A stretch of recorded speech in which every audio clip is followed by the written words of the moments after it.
Fork system call. असल में हम देख रहे थे कि एक प्रोसेस है, उसको नए प्रोसेस को क्रिएट करना है, ठीक है, तो उसके लिए कोई सिस्टम कॉल होनी चाहिए, और हमने देखा उसके लिए एक सिस्टम कॉल है, वो है फॉर्क सिस्टम कॉल। जो फॉर्क सिस्टम कॉल क्या करता है, ये नए प्रोसेस को क्रिएट करता है, जिसे हम चाइल्ड प्रोसेस बोलते हैं, ठीक है। और जो ये नया प्रोसेस क्रिएट होता है, ये सेम होता है as previous process, parent process होता है ना। तो उसके बाद और एक चीज हमने सिस्टम कॉल के बारे में पढ़ा था, वेट, ठीक है ना। ये दो सिस्टम कॉल्स पढ़ी थी। वेट सिस्टम कॉल क्या है, ये तब तक पेरेंट को रुकाएगा जब तक उसका कोई ना कोई चाइल्ड, अगर उसके 1000 चाइल्ड है ना, कोई एक चाइल्ड एग्जिट करे, ठीक है। तो आप फॉर्क तो आपको समझ में आ गया ना। देखिए वेट पे क्या होता है, जो वेट सिस्टम कॉल है, जब एक प्रोसेस ने वेट सिस्टम कॉल किया, ठीक, तो ये प्रोसेस कर रहे हैं पी। लेट सपोज इस प्रोसेस के 3 चाइल्ड हैं, C1, C2 और C3, ठीक। प्रोसेस ने कितने चाइल्ड बनाए, 3, तो इसने 3 फॉर्क किए, C1, C2 और C3। अब अभी हमारे सिस्टम में कितने प्रोसेस है, 4, एक तो P और 3 चाइल्ड, कोई भी चल रहा है, अभी हमें नहीं पता है कौन चल रहा है, क्या कर रहा है, ठीक है। जब P ने वेट सिस्टम कॉल किया, जब भी सिस्टम कॉल करते हैं तो कंट्रोल किसके पास जाता है, ऑपरेटिंग सिस्टम के पास, आपको पता है ना। तो रन कौन करेगा, ऑपरेटिंग सिस्टम। ऑपरेटिंग सिस्टम देखेगा प्रोसेस ने क्या किया है, वेट सिस्टम कॉल, तो मतलब ये रुकेगा, मतलब क्या, ये प्रोसेस पी को वापस रेस्पॉन्स, प्रोसेस पी तब तक आगे नहीं चलेगा जब तक रेस्पॉन्स नहीं आएगा, ठीक है ना, मतलब जब तक इसकी वेट फंक्शन कॉल कंप्लीट नहीं होगी। तो ऑपरेटिंग सिस्टम के पास कंट्रोल आ गया, उसने प्रोसेस पी को रोक के रखा। उसके दरमियान उसने इन चाइल्ड प्रोसेस को चलाया होगा, C1, C2, C3, इनमें से किसी ने एग्जिट किया। लेट्स सपोज C2 ने एग्जिट किया, इसने क्या किया, एग्जिट होने के 2 तरीके, एक है कि प्रोसेस कंप्लीट हो गया, खुद एग्जिट हो गया। दूसरा है कि प्रोसेस ने बीच में एक सिस्टम कॉल की, एग्जिट सिस्टम कॉल। क्या सिस्टम कॉल, इससे ये बीच में ही क्या हो सकता है, एग्जिट। जब प्रोसेस एग्जिट होता है ना, कंट्रोल ऑपरेटिंग सिस्टम के पास जाता है, किसके पास, ऑपरेटिंग सिस्टम के पास। और जब कोई प्रोसेस एग्जिट होता है, ऑपरेटिंग सिस्टम ऑलमोस्ट उसके जो भी रिसोर्सेज है ना, उनको फ्री कर देता है। क्या रिसोर्सेज थे उसके पास, प्रोसेस के पास क्या रिसोर्सेज थे, प्रोसेस को हमने मेमोरी में रखा था ना। अब जब कंप्लीट हो गया, इसकी मेमोरी को क्या करेगा, फ्री करेगा।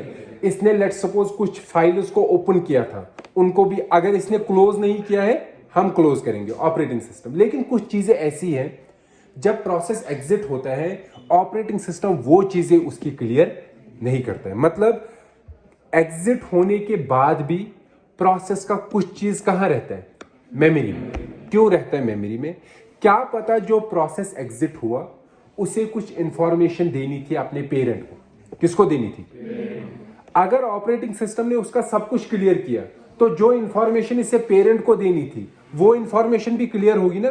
तो वो इंफॉर्मेशन हम बोलेंगे ऑपरेटिंग सिस्टम को, तुम क्लियर मत करो, ये क्लियर करने दो तुम पेरेंट को।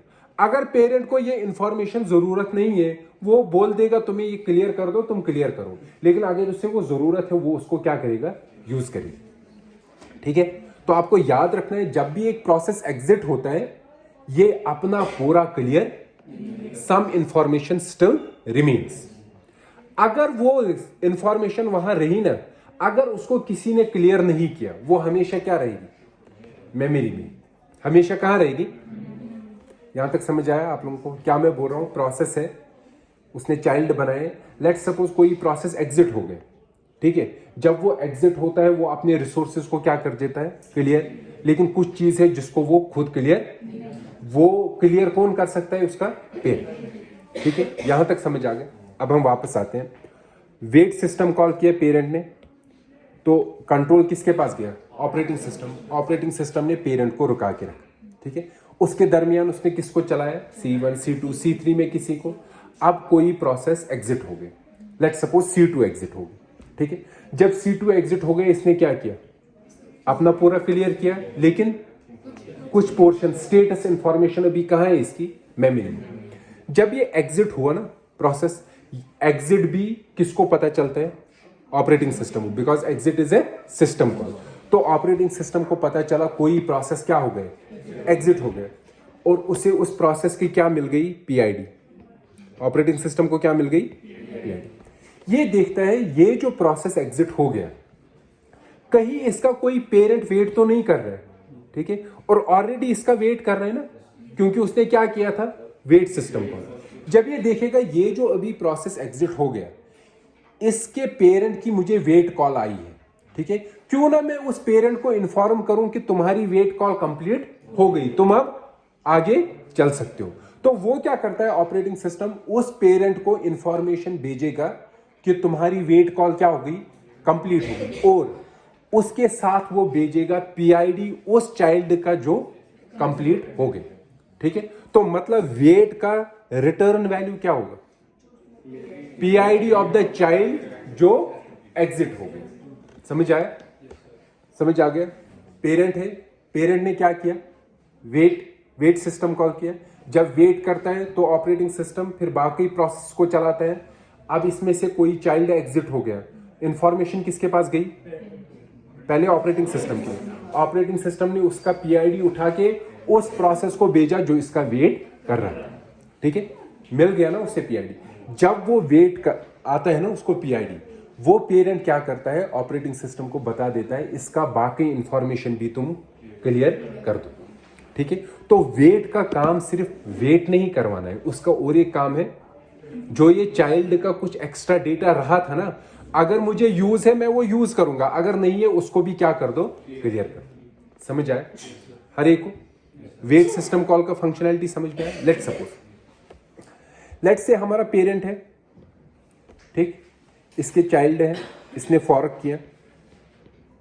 लेट्स से पेरेंट कोई वेट सिस्टम कॉल नहीं कर रहे, कोई भी सिस्टम कॉल वेट का नहीं कर रहा, तो क्या होगा? पेरेंट भी चल रहे, चाइल्ड भी चल रहे, चाइल्ड एग्जिट हो रहे, ठीक है, एग्जिट हो रहे नॉर्मली, पेरेंट के साथ उनको कोई मतलब नहीं, ठीक है, पेरेंट भी चल रहे। लेकिन मैंने कहा ना, जब चाइल्ड एग्जिट होता है उसका कुछ इंफॉर्मेशन कौन क्लियर करता है? पेरेंट। लेकिन पेरेंट को उसका पीआईडी मिलना चाहिए ना, कौन सा एग्जिट हुआ। वो कैसे मिलता था? वेट से। लेकिन अगर वो वेट ही नहीं कर रहा है, वेट सिस्टम कॉल ही यूज नहीं कर रहे, तो पेरेंट उस पर ध्यान देगा? नहीं देगा। वो इंफॉर्मेशन कहां रहेगी? अंदर ही रहेगी। और लेट सपोज देखो, जब एक मतलब जब हमारा सिस्टम चलता है ना, मिलियंस ऑफ चाइल्ड्स बनते हैं, और अगर इन चाइल्ड्स की मेमोरी को हम क्लियर ना करें तो आहिस्ता आहिस्ता वो छोटी छोटी मेमोरी बड़ी मेमोरी बन जाएगी ना, तो वेस्टेज होगा ना। इस वेस्टेज को हम प्रोसेस लीक बोलते हैं। क्या बोलते हैं? क्या मतलब प्रोसेस लीक सिंपली बोलो जो जाया हो रहा है। लीक का हम नाम क्या देते हैं? लेट्स सपोज मेरी वाटर टैंक है और उसको लीक हो गया, वो वाटर वेस्ट होगा। यहां भी मेमोरी वेस्ट हो रही है, लेकिन किसकी वजह से हो रही है? प्रोसेस की वजह से। किन प्रोसेस की वजह से? उन चाइल्ड प्रोसेस की वजह से जो क्या हो गए? टर्मिनेट, तो एग्जिट हो गए, लेकिन उनका कोई वेट नहीं कर रहे। एक तरीके से हम समझ सकते हैं ना, ये चाइल्ड है जो डेड हो गया, क्या हो गया, लेकिन उसका कुछ हिस्सा अभी भी जिंदा कहां है? मेमोरी में, ठीक है। ऐसे चाइल्ड को हम ज़ॉम्बी प्रोसेस बोलते हैं। क्या बोलते हैं? Zombie process. समझ में आया ना? नाम तो समझ में आ गया ना क्यों बोलते हैं? क्योंकि है ये डेड, लेकिन इनका कुछ ना कुछ लिविंग अभी भी मेमोरी में है, ठीक है। मैंने कहा एक चाइल्ड प्रोसेस है, वो टर्मिनेट हो गया। हमारे हिसाब से टर्मिनेट क्या होना चाहिए? खत्म हो गए, इसका कुछ अवेलेबल अब नहीं, ठीक है। लेकिन मैं कह रहा हूं जब चाइल्ड खत्म होता है उसका कुछ स्टेटस इंफॉर्मेशन कहां रहता है? मेमोरी में। वो क्लियर कौन करना चाहिए?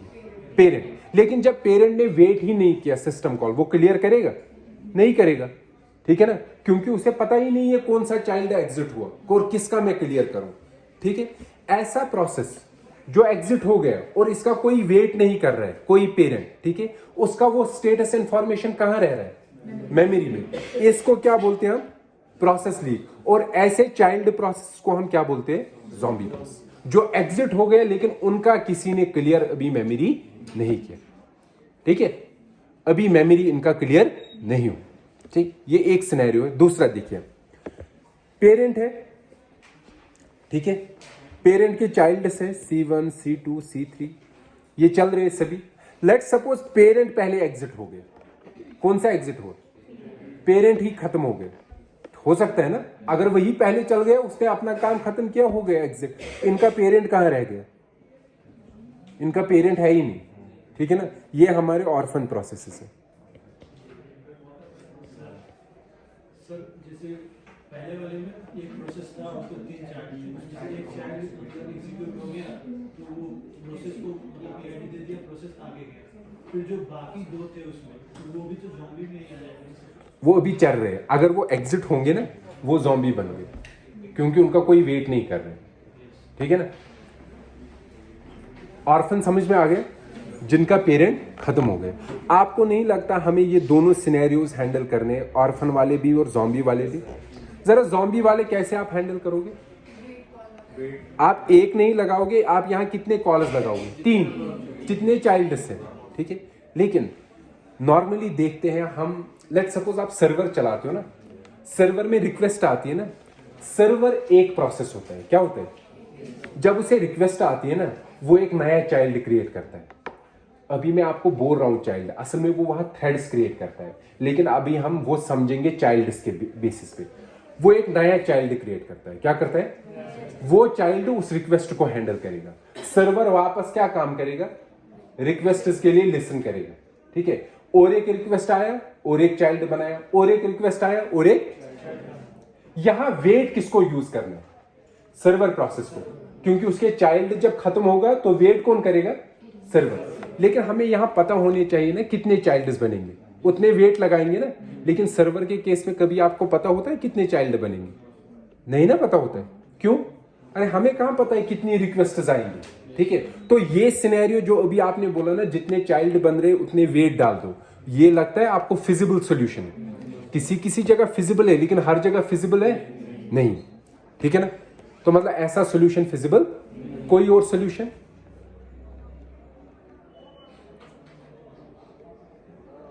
एक चीज करते हैं, हम एक नॉर्मल प्रोसेस रखते हैं ऑपरेटिंग सिस्टम के अंदर जो हमेशा चलेगा। क्या करेगा? हम उस प्रोसेस को बोलेंगे तुम कंटिन्यूअसली वेट किया करो। क्या किया करो? वेट। और जिसका पेरेंट नहीं, उसका पेरेंट हम तुम्हें बना देंगे। क्या बोल रहे हैं? एक प्रोसेस है, एक स्पेशल प्रोसेस है, उसको हम क्या बोल रहे हैं? जो भी कोई प्रोसेस है, ऑर्फन प्रोसेस, क्या है? मतलब उसका पेरेंट, हम तुम्हें उसका क्या बनाएंगे? पेरेंट, हमेशा के लिए, ठीक है।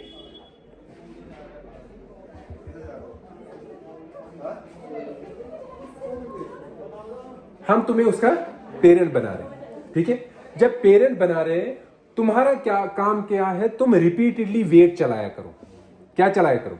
वेट, ठीक है।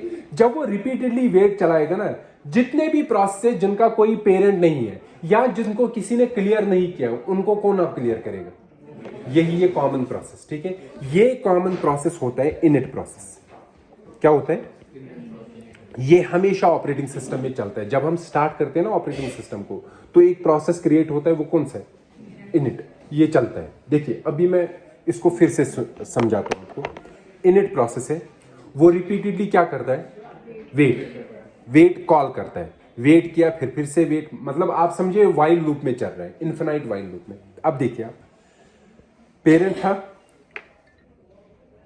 उसने 3 प्रोसेसेस क्रिएट किए, P1, P2 और P3, ठीक है। 3 प्रोसेस क्रिएट किए। अब हम क्या बोल रहे हैं? अगर पेरेंट ने वेट किया, क्या किया? वेट। तो क्या होता है? जब कोई चाइल्ड प्रोसेस एग्जिट करता है, तो ऑपरेटिंग सिस्टम उसका क्या पकड़ता है? पीआईडी। और वो पीआईडी उस प्रोसेस को देता है जो उसका क्या कर रहा होता है? वेट कर रहा होता है, ठीक। लेकिन अब अगर प्रोसेस कोई वेट ही नहीं कर रहा है, पेरेंट प्रोसेस चाइल्ड का वेट नहीं कर रहा है, तो क्या होगा? चाइल्ड एग्जिट हो गए, उसने आपका पीआईडी किसको भेज दिया? ऑपरेटिंग सिस्टम किसको भेजेगा? अभी तो किसी को नहीं, क्योंकि पेरेंट तो वेट ही नहीं कर रहे। वो उसका पीआईडी अपने पास रखेगा, ठीक है। C1 का भी रखा, C2 का भी रखा, और किसका? C3 का भी। अभी ये तीनों प्रोसेसेस क्या है? Zombie processes. क्यों है? क्योंकि ये खत्म हो गए, लेकिन इनका रिसोर्स अभी भी कुछ ऑक्यूपाई है इन द मेमोरी, ठीक है। समझ में आ गया? इनका पेरेंट भी खत्म हो गया, इनका पेरेंट भी खत्म हो गया, ठीक है। अब मैंने कहा जिन प्रोसेस का पेरेंट नहीं है उसका क्या बनाएंगे, इनिट। तो इन ज़ॉम्बी प्रोसेस का कौन बन गए, इनिट। रिपीटेडली क्या कर रहे हैं, वेट, ठीक है। तो मेरे पास 3 प्रोसेसेस का है ना पीआईडी, मैं किसको भेजूंगा, इनिट क्या कर देगा, उनको क्लियर कर देगा। हो गए ना ज़ॉम्बी प्रोसेस हैंडल। और एक चीज, जो ऑर्फन हो गए, ऑर्फन वालों का भी बाय डिफॉल्ट कौन सा पेरेंट बनेगा, समझ आ गया अच्छे से। ज़ॉम्बी प्रोसेस, ऑर्फन प्रोसेस समझ में आ गया। Let's move. हाँ, तो वेट सिस्टम कॉल अच्छे से समझ में आ गई ना। What is the return value of wait system call, PID of the child, ठीक है, जो एग्जिट हो गया। फॉर क्या करता है, for creates a new process, जो कॉपी होता है, सेम होता है, ठीक है ना, चाइल्ड प्रोसेस का। चाइल्ड और पेरेंट सेम होते हैं, ठीक है। और फिर कैसे हम डिफरेंशिएट करते हैं, कौन सा कोड पेरेंट में चलेगा, कौन सा चाइल्ड में चलेगा। बिकॉज फॉर्क रिटर्न करता है चाइल्ड को 0 और पेरेंट को पीआईडी ऑफ द चाइल्ड। समझ में आया। अब देखिए फॉर्क हम क्यों पढ़ रहे थे, because we wanted to create a new process. लेकिन नए प्रोसेस को किससे हम क्रिएट कर रहे हैं, फॉर्क से। फॉर्क से कर रहे हैं ना, फॉर्क से हम क्या कर रहे हैं, नया प्रोसेस। लेकिन फॉर्क कॉल कौन कर रहा है, कोई प्रोसेस कॉल करेंगे ना फॉर्क, जिस प्रोसेस को कॉल करना है उस प्रोसेस को कौन बनाएगा। ये चिकन एग प्रॉब्लम है ना, चिकन आया कि एग आया, ये ऐसी है ना, प्रोसेस बनाना है। हम कह रहे हैं फॉर्क सिस्टम कॉल करेंगे प्रोसेस बनेगा, लेकिन फॉर्क सिस्टम कॉल करेगा कौन, वो कोई और प्रोसेस करना चाहिए ना, कौन प्रोसेस। देखिए क्या, इनिट ऑपरेटिंग सिस्टम का प्रोसेस है, ठीक है। हम एज ए यूजर, मैं एज ए यूजर बनाना चाहता हूं क्या, नया प्रोसेस, तो मेरे बिहाफ पे कोई करना चाहिए ना, ठीक है। तो पहले पहले जो ऑपरेटिंग सिस्टम आ गए ना, उन्होंने एक प्रोसेस ऑपरेटिंग सिस्टम क्रिएट करता था खुद, ठीक है। कौन करता था, ऑपरेटिंग सिस्टम। और वो फिर हमें एज एन इंटरफेस मिलता था जिसके थ्रू हम नए प्रोसेसेस क्रिएट करते थे, और उसको हम बोलते थे इंटरैक्टिव शेल। क्या बोलते थे, इस इंटरैक्टिव शेल के थ्रू हम नए प्रोसेसेस क्या करते थे, क्रिएट। पहले पहले इंटरैक्टिव शेल ये एक प्रोसेस है, ये पार्ट होता था ऑपरेटिंग सिस्टम का, किसका। लेकिन अभी इंटरैक्टिव शेल ऑपरेटिंग सिस्टम का part, it is a user process. क्या है, अगर इसे ऑपरेटिंग सिस्टम की सर्विस यूज करनी है तो क्या करना है, सिस्टम कॉल करनी है। क्योंकि किसी भी यूजर प्रोसेस को ऑपरेटिंग सिस्टम की सर्विस यूज करनी है तो क्या करना है, सिस्टम। आपने ये देखा होगा, हमारे पास शेल होती है, ठीक है, ऐसे है ना शेल। हम क्या लिखते हैं, लेट सपोज एलएस मैंने लिखा, एलएस क्या करता है, एलएस असल में क्या है, इट इज ए प्रोग्राम। ये एक प्रोग्राम है, मेरे सिस्टम में सेव है। जब मैं एलएस लिखता हूं ना, मेरा ऑपरेटिंग सिस्टम इस एलएस को उठा के मेमोरी में डालता है और इसका प्रोसेस बनता है और चल जाता है, ठीक है ना, समझ में आया। अब देखिए ये शेल है मेरे पास, क्या है, इस शेल को जब मैंने एलएस लिखा ना, इंटरनली एलएस क्या कर, इंटरनली शेल क्या करेगा, ये नया प्रोसेस क्रिएट करेगा। क्या करेगा, उस प्रोसेस के अंदर किसको चलाना है, इसको, एलएस को। यही करना है ना, जब आप चलाते हो ना एलएस, तो क्या चलता है, एलएस चलता है, एलएस चलता है। एलएस जब खत्म होता है वापस कहां आते हैं, शेल। यही होता है ना, देखा है ना सबने, ठीक है। अब मैंने कहा शेल को पहले क्या क्रिएट करना है, नया प्रोसेस क्रिएट करना है ना, उसमें किसको चलाना है, एलएस को। तो नए प्रोसेस का मैं बोल रहा हूं, इंटरनली शेल क्या करता है, नए प्रोसेस को क्रिएट करने के लिए शेल को क्या सिस्टम कॉल यूज करनी है, फॉर्क। जब शेल ने फॉर्क किया ना, तो क्या बनेगा, नया प्रोसेस, और एक बनेगा ना, नया प्रोसेस, ठीक है। जो ये नया प्रोसेस बनेगा, ये क्या होगा, ये शेल होगा। क्या होगा, होगा ना शेल। क्यों, जब फॉर्क करते हैं ना, तो क्या बनता है, उसी प्रोसेस की कॉपी बनती है। तो जब शेल ने कॉपी किया, वहां क्या बन गया, और एक शेल। लेकिन इसमें हम चलाना क्या चाहते हैं, एलएस। तो अभी जितना हमने पढ़ा उससे हमारा प्रॉब्लम सॉर्ट आउट हो गया, मतलब नया प्रोसेस बन गया जिसमें एलएस चल रहा है। कहां चल रहा है, अभी तो नया प्रोसेस बन गया जो शेल है। एलएस कैसे चलेगा ये अभी हमने नहीं देखा, ठीक है। तो उसके लिए एक सिस्टम कॉल होती है एग्जेक। क्या होती है, एग्जेक। एग्जेक सिस्टम कॉल क्या करता है, जो फॉरक क्या करता है, जो प्रोसेस फॉरक करेगा वो अपनी नई कॉपी बनाता है, नया प्रोसेस, ठीक है। एग्जेक क्या करता है, जो प्रोसेस एग्जेक करेगा, क्या करेगा, एग्जेक सिस्टम कॉल, तो वो खुद को रिप्लेस करता है नए प्रोग्राम से।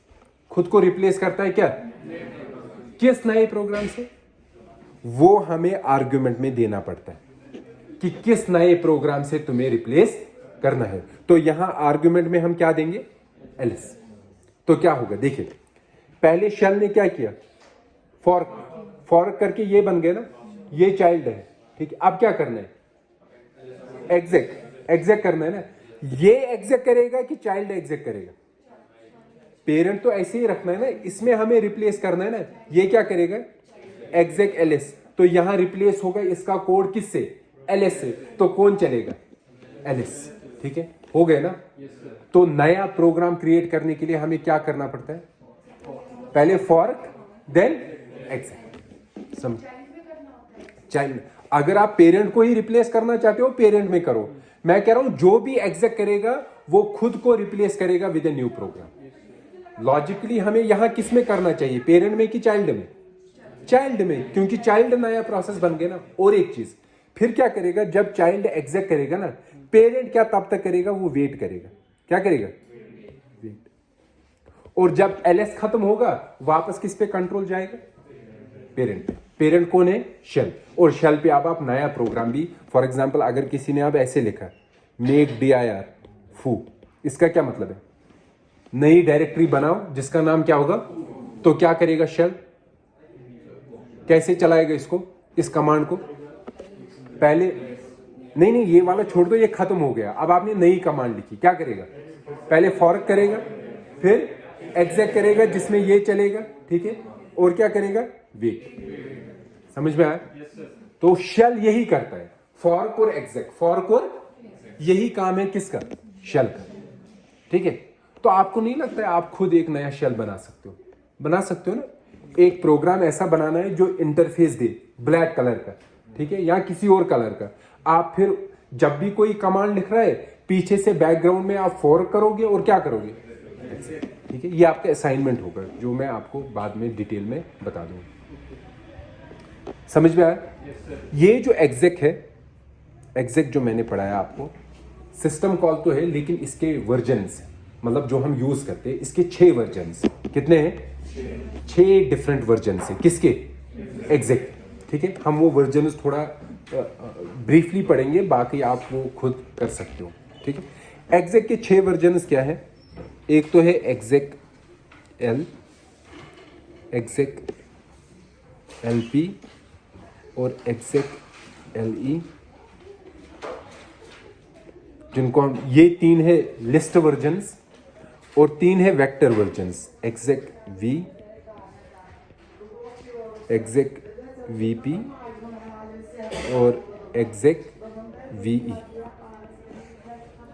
कितने वर्जन्स है, इन्हीं 6 में से हम कोई ना कोई यूज, जैसे मैंने यहां एग्जेक्ट लिखा ना, ऐसे हम यूज नहीं करते, इन्हीं 6 में से कोई ना कोई यूज करते, ठीक है। मैं आपको सिंपली बताऊंगा, पहले मैं एग्जेक्ट बताऊंगा। आपको क्या लगता है एग्जेक्ट के अंदर क्या आर्गुमेंट्स होने चाहिए आपके हिसाब से, उस प्रोग्राम का नाम जो मुझे चलाना है वो तो होना चाहिए ना, होना चाहिए। तो यहां क्या आर्गुमेंट जाते हैं, पहला जाता है उस प्रोग्राम की लोकेशन, क्या जाती है, लोकेशन, मतलब वो प्रोग्राम डिस्क में कहीं होगा ना। दूसरा जाता है उस प्रोग्राम का नाम, उस प्रोग्राम का, और तीसरा जाता है, तीसरा चौथा जितना भी हो, वो जाते हैं अगर उस प्रोग्राम को कुछ आर्गुमेंट्स चाहिए, क्या चाहिए। फॉर एग्जाम्पल यहां हमने एक प्रोग्राम था ना, मेक dir foo, प्रोग्राम क्या था, मेक dir, ठीक है, लेकिन इसका आर्गुमेंट क्या है, foo, ठीक है। तो किसी किसी प्रोग्राम को क्या चाहिए, आर्गुमेंट्स, तो वो भी हम यहां देते हैं। और एक जाता है लास्ट में नल, क्या जाता है, नल। नल का मतलब है कि इसके बाद कोई आर्गुमेंट नहीं, ये खत्म है, ठीक है।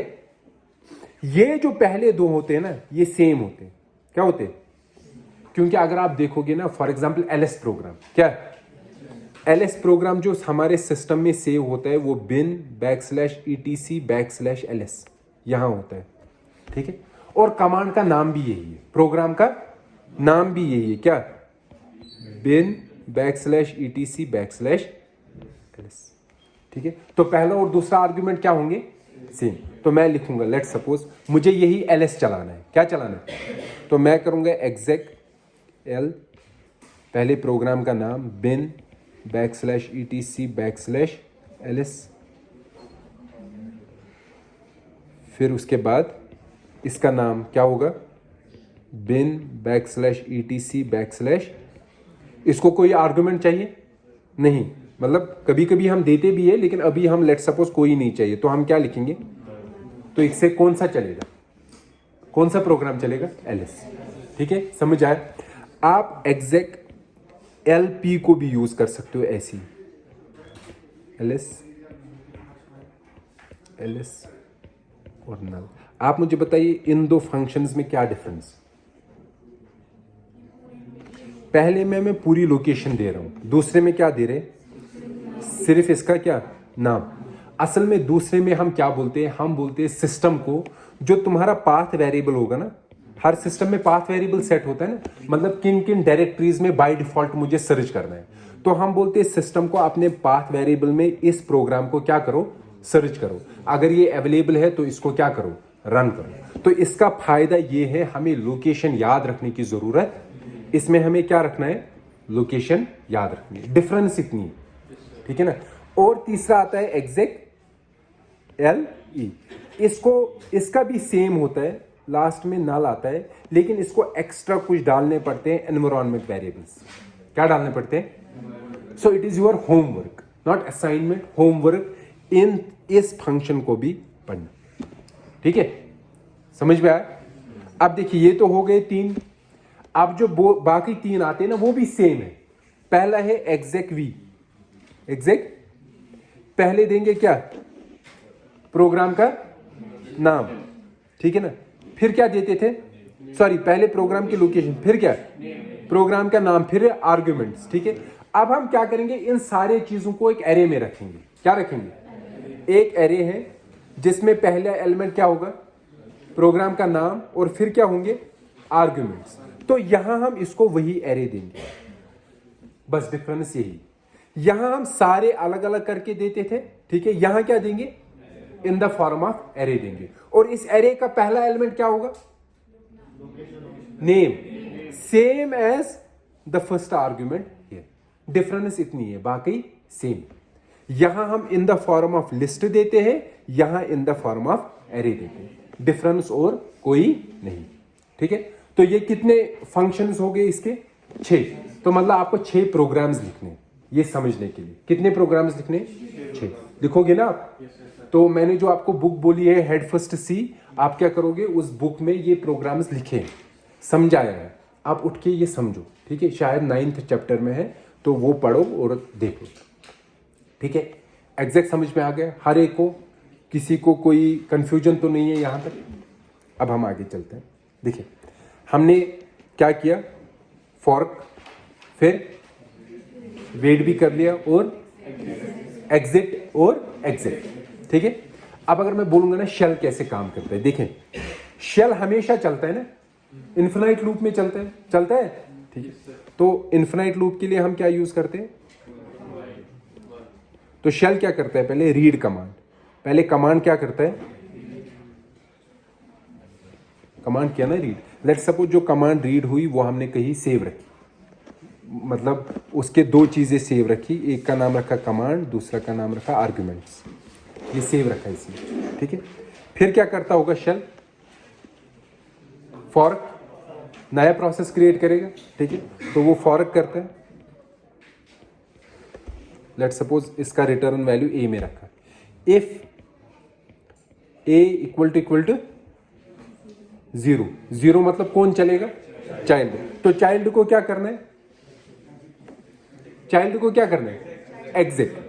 एग्जिट, और यहां क्या देंगे, जो इसने रीड किया था, कमांड और आर्ग्यूमेंट्स, तो चाइल्ड में चलेगा ना, ठीक है। फिर एल्स वेट, ये पेरेंट है ना, ये क्या करेगा, वेट। जरा क्या होगा अगर आप देखोगे ये मेरे पास शेल है, ये चल रहा है, तो ये पहले क्या करेगा, रीड कमांड। लेट सपोज इसने ls रीड किया, तो इसने क्या बनाया, फॉर्क एक नया चाइल्ड बनाया, ठीक है, उसमें क्या कर दिया, एग्जैक्ट। एग्जैक्ट मतलब वहां कौन सा चलेगा, ls, ठीक है। खुद क्या कर रहा है, वेट। तो जब ये कंप्लीट होगा, इसका वेट कंप्लीट होगा, तब ये वापस क्या करेगा, वाइल। वाइल मतलब वापस यही चलेगा। ये मैंने थोड़ा सा बताया, हम आहिस्ता आहिस्ता इसको बिल्ड करेंगे, ठीक है ना। ये जो मैंने रीड कमांड अभी ऐसी ही फंक्शन लिखी, इसको भी बिल्ड करेंगे। ये क्या है, ठीक है, समझ आ गया। तो आप स्टार्ट करोगे थोड़ा शेल को एक्सप्लोर करना, ठीक है। तो हमारे प्रोसेस मैनिपुलेशन के जो सिस्टम कॉल्स थे, पहला था फॉर्क, दूसरा एग्जैक्ट, ये भी हमने कंप्लीट किया, तीसरा वेट एंड एग्जिट। ये चारों चीजें हमने कंप्लीट करनी। ज़ॉम्बी प्रोसेस भी हमें समझ में आ गया, ठीक है। और एक चीज आप देखिए, इस केस में ये यूनिक्स लाइक सिस्टम्स में मैं बोल रहा हूं, इनमें नया प्रोसेस क्रिएट करना हो ना, पहले फॉर्क करना पड़ता है, फिर क्या करना पड़ता है, एग्जैक्ट। वही करना पड़ता है ना, फॉर्क और एग्जैक्ट, ये नया प्रोसेस चलाने के लिए। इसमें एक फायदा है, ये जो अलग अलग कर दिया ना, इसमें फायदा है कि फॉर्क जब मैंने किया, नया प्रोसेस स्टार्ट करने से पहले, नया प्रोसेस, मैं इसको कुछ एक्स्ट्रा एनवायरनमेंट सेट कर सकता हूं। मैं कुछ क्या कर सकता हूं, नया एनवायरनमेंट, किसके लिए, नए प्रोसेस के लिए क्या कर सकता हूं, सेट कर सकता हूं। क्यों, because there is a distance between the fork and exact. ये एक साथ नहीं ना हो रहे, पहले फॉर्क हो रहा है, कुछ टाइम के बाद क्या हो रहा है, एग्जैक्ट। तो मैं बीच में बहुत सारा कुछ लिख सकता हूं ना कोड, जिससे मैं मतलब नया एनवायरनमेंट तैयार रख सकता हूं, किसके लिए, नए प्रोसेस के लिए, ठीक है, समझ में आया। फॉर एग्जाम्पल विंडोज सिस्टम जो है ना, विंडोज सिस्टम में जब प्रोसेस क्रिएट करते हैं ना नया, वहां सिस्टम कॉल है क्रिएट प्रोसेस। क्या है, क्रिएट प्रोसेस। इसको 6-7 आर्गुमेंट्स जाते हैं यहां। विंडोज में जब क्रिएट प्रोसेस करते हैं ना, डायरेक्टली क्या बनता है, नया प्रोसेस जिसमें नया प्रोग्राम चलता है, ठीक है। लेकिन यूनिक्स में क्या होता है, नया प्रोसेस बनाने के लिए क्या होता है, पहले फॉर्क, पहले एक कॉपी बनती है, फिर उस कॉपी में नया प्रोसेस क्रिएट होता है। विंडोज में एक ही स्टेप में पूरा होता है, ठीक है।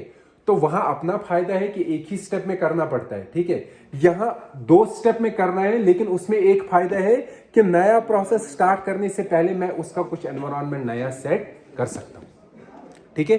तो मतलब 2 तरीके के ऑपरेटिंग सिस्टम से, दोनों सेम चीज कर रहे हैं बट डिफरेंट तरीके से, ठीक है। तो हमारे जो मेजॉरिटी ऑफ ऑपरेटिंग सिस्टम्स है ना, काम तो सेम कर रहे हैं, लेकिन तरीका है अलग अलग, ठीक है।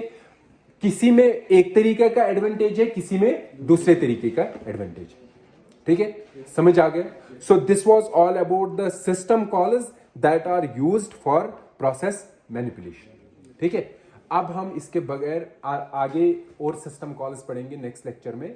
सो I will stop this lecture, thank you so much.